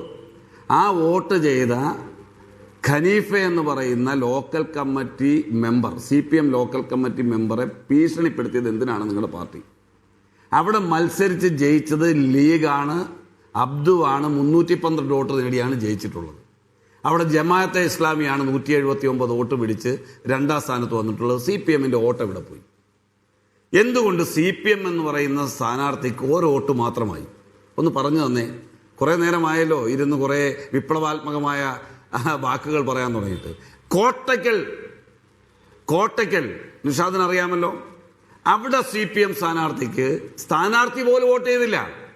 ആർക്കാണ് വോട്ട് ചെയ്തത്? അവിടുത്തെ ഒരു CPM പ്രവർത്തകൻ പറഞ്ഞു ആ വോട്ട് CPM സ്ഥാനാർത്ഥിക്ക് ചെയ്തത് എൻ്റെ ഒരു വോട്ട് മാത്രമാണ്. സ്ഥാനാർത്ഥിയുടെ വോട്ട് എവിടെ? നിർദ്ദേശിച്ചയാളുടെ വോട്ട് എവിടെ? പിന്തുണച്ചയാളുടെ വോട്ട് എവിടെ? വന്ന് ചാനൽ ചർച്ചയിൽ നിന്ന് വാഹായി വരുന്ന കോതയ്ക്ക് പാട്ടെന്ന് പറഞ്ഞിട്ട് പോകുമ്പോൾ ഇതൊന്നും അറിയാത്ത ആളുകളല്ല ഇവിടെ വന്നിരിക്കുന്നതെന്ന് ശ്രീ അനിൽകുമാർ ഓർത്തിരിക്കണം. മനസ്സിലായില്ലേ? നിങ്ങളത് വളരെ കൃത്യമായിട്ട് ഓർത്തിരിക്കണം. പിന്നെ ഞാൻ അനിൽകുമാറിനോടുള്ള തർക്കം അവസാനിപ്പിക്കുകയാണ്. കാരശ്ശേരി മാഷ് ഞാൻ വളരെ ബഹുമാനിക്കുന്ന ആളാണ്. അദ്ദേഹം വളരെ അനുഭവ സമ്പത്തുള്ള അറിവുള്ള ആളാണ്. എനിക്ക് വളരെ റെസ്പെക്റ്റാണ്. അദ്ദേഹം ഈ ചർച്ചയിൽ തുടരുന്നുണ്ടെന്ന് ഞാൻ മനസ്സിലാക്കുന്നു. അദ്ദേഹം പറഞ്ഞു കോൺഗ്രസ് പാർട്ടിയിൽ തെരഞ്ഞെടുപ്പില്ല. കോൺഗ്രസ് പാർട്ടിയിൽ തെരഞ്ഞെടുപ്പുണ്ട്. എല്ലാ കാലത്തും തെരഞ്ഞെടുപ്പ് നടന്നിട്ടുണ്ടോ എന്ന് ചോദിച്ചാൽ ഇല്ല. അങ്ങ് പറഞ്ഞതിനോട് ചോദിക്കുന്നു. ഇലക്ഷന് പകരം ചിലപ്പോൾ സെലക്ഷനാണ് നടക്കുന്നത്. കേരളത്തിൽ രാജീവ് ചന്ദ്രശേഖരെ BJP തെരഞ്ഞെടുത്തത് കേരളത്തിലെ BJP-കാരെല്ലാം കൂടെ തെരഞ്ഞെടുത്തിട്ടാണോ? ആണോ? അങ്ങനെ താങ്കൾക്ക് അഭിപ്രായമുണ്ടോ? ഇവിടെ CPM-ന്റെ MB ഗോവിന്ദനെ തെരഞ്ഞെടുത്തത് കേരളത്തിലെ CPM-കാർ വോട്ട് ചെയ്തിട്ടാണോ? അങ്ങനെ കാരശ്ശേരി മാസ്റ്റർക്ക് അഭിപ്രായമുണ്ടോ? അങ്ങനെ അഭിപ്രായമുണ്ടോ? ഉണ്ടെങ്കിൽ പറയണം. ചുമ്മാ ചർച്ചയിൽ വന്നിരുന്ന കോൺഗ്രസിന്റെ മുതുകത്തേക്ക് കയറിക്കളയാം എന്ന് വിചാരിക്കണം. ഞാൻ KPC മെമ്പറായി 2 പ്രാവശ്യം തെരഞ്ഞെടുക്കപ്പെട്ടയാളാണ്. അത് സെലക്ഷൻ ആയിക്കോട്ടെ, സമവായം ആയിക്കോട്ടെ, അതിനെന്താ കുഴപ്പം?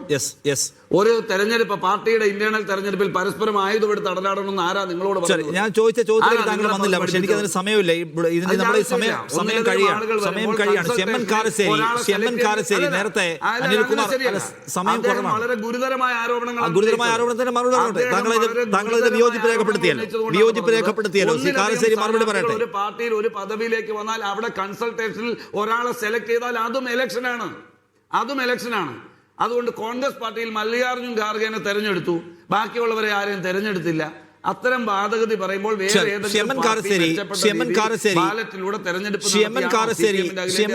രണ്ട് കാര്യങ്ങളാണ്. ഒന്നാമത് നേരത്തെ അനിൽകുമാർ പറഞ്ഞല്ലോ, അതായത് CPM-നെ പാർട്ടിക്കെതിരെ ആരോപണം വെച്ച് ആരോപണത്തിൽ താങ്കൾ മറുപടി പറഞ്ഞല്ലോ.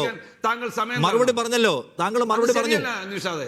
മറുപടി പറഞ്ഞു. അല്ലല്ല, കാരശ്ശേരി മാഷ പോലൊരാൾ ഒരു ആരോപണം ഉന്നയിച്ചു. കാരശ്ശേരി മാഷ നിങ്ങളുടെ പാർട്ടിയെ കുറിച്ച് ഒരു കാര്യം പറഞ്ഞു, താങ്കൾ മറുപടിയും പറഞ്ഞു. ഇനി ദീർഘിപ്പിക്കാൻ കഴിയുന്ന തരത്തിലുള്ള ഒരു പൊതുയോഗം സ്വഭാവത്തിൽ നമുക്ക് മുന്നോട്ട് കൊണ്ടുപോകാൻ കഴിയില്ല. സമയം പറഞ്ഞ പരിമിതമല്ലേ. ചെമ്മൻ കാരശ്ശേരി ഇതിനകത്ത് അനിൽകുമാർ പറഞ്ഞതിനോട് യോജിക്കുന്നുണ്ട്. അതായത് കേരളത്തിലെ കോൺഗ്രസ്സുകാരുടെ പൊതുവായ ഒരു മൂഡ് പിണറായി വിജയനെ തോൽപ്പിക്കുക. അപ്പോൾ കേരളത്തോട് പല ഘട്ടങ്ങളിലും ശത്രുതാപരമായ സമീപനം സ്വീകരിക്കുന്ന കേന്ദ്രത്തോടും ഉള്ള ഇത്രയും അഗ്രസീവ് പൊസിഷൻ ഇല്ല. പിണറായി വിജയനെയും CPM-നെയും തോൽപ്പിക്കുക എന്ന കേവലമായിട്ടുള്ള ലോക്കൽ താല്പര്യമാണ് പൊതുവെ ഇവരെല്ലാം ഗ്രസിച്ചിരിക്കുന്ന ഒരു മൂഡ്. അതിനടിസ്ഥാനത്തിൽ മറ്റത്തൂരിൽ CPM-നെ മാറ്റി നിർത്തുക, അതിന് മോദിയുടെ 4 പേരെ കിട്ടിയാലും പ്രശ്നമില്ല എന്ന ഒരു ലഘു സമീപനത്തിലേക്ക് എത്തിയതിന്റെ കുഴപ്പമാണോ ഇത്? തീർച്ചയായിട്ടും എന്നോടാണ് ഞാൻ ചെമ്മൻ കാരശ്ശേരി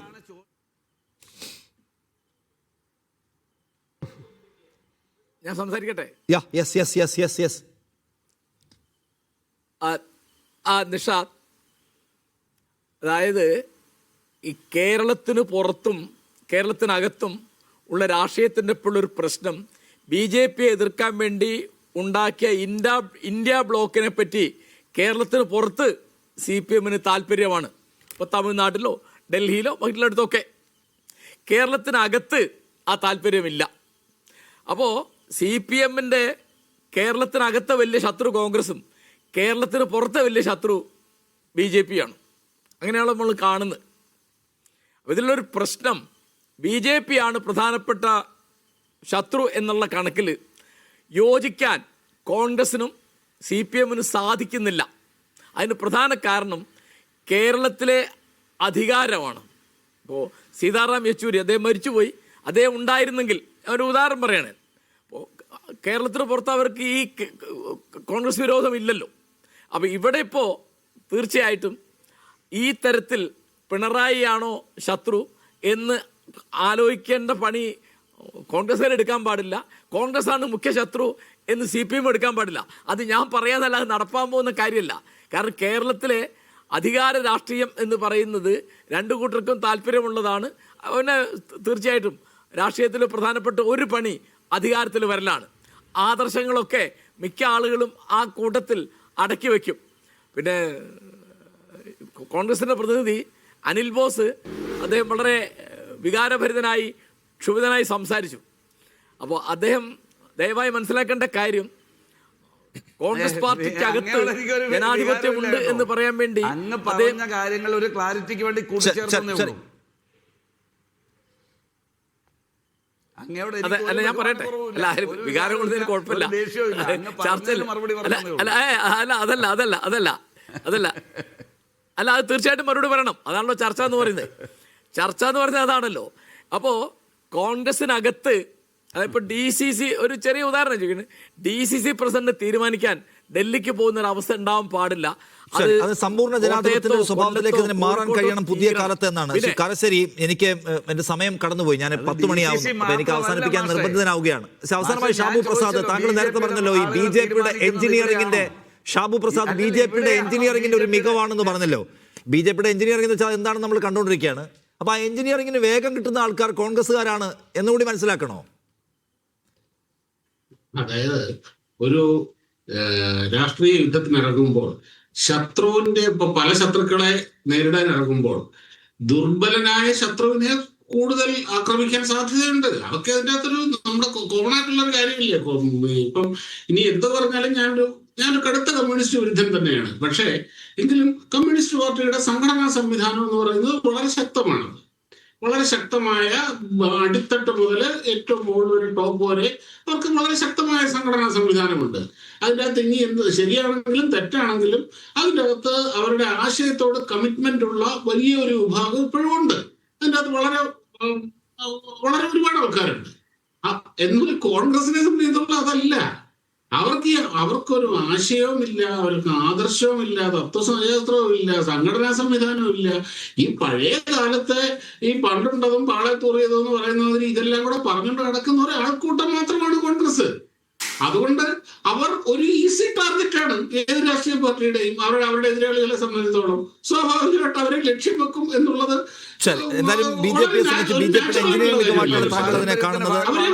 അതേസമയം അതൊരു ആസൂത്രിത ബാന്ധവത്തിന്റെ കഥയായി CPIM അവതരിപ്പിക്കുകയാണ്. കോൺഗ്രസ് ഈ പ്രതിസന്ധിയെ എത്രമാത്രം ഷാർപ്പായ പ്രൊസസ്സിലൂടെ മറികടക്കുമെന്ന് കാണണം. ഞാൻ ഒന്ന് അവസാനിപ്പിക്കുകയാണ്. എനിക്കറിയാം ഈ പാനലിലുള്ള നല്ല വിഭാഗം ആളുകൾക്ക് ശ്രീ അനിൽകുമാർ, MN കാരശ്ശേരി, ശ്രീ ഷാബു പ്രസാദ്, നിങ്ങൾക്ക് മതിയായ സമയം കിട്ടിയിട്ടില്ല, എനിക്കറിയാം. പക്ഷേ ഈ ചർച്ച ഒരു വഴിക്ക് വേറേതോ പറമ്പിൽ കൂടെ കയറിയതിൻ്റെ ഒരു കുഴപ്പമാണ്. ദയവായി മനസ്സിലാക്കുമെന്ന് വിചാരിക്കുന്നു. സോറി പറയാണ്. ഞാൻ അവസാനിപ്പിക്കുന്നു. താങ്ക് യു പങ്കെടുത്ത എല്ലാവർക്കും ഇടവേള.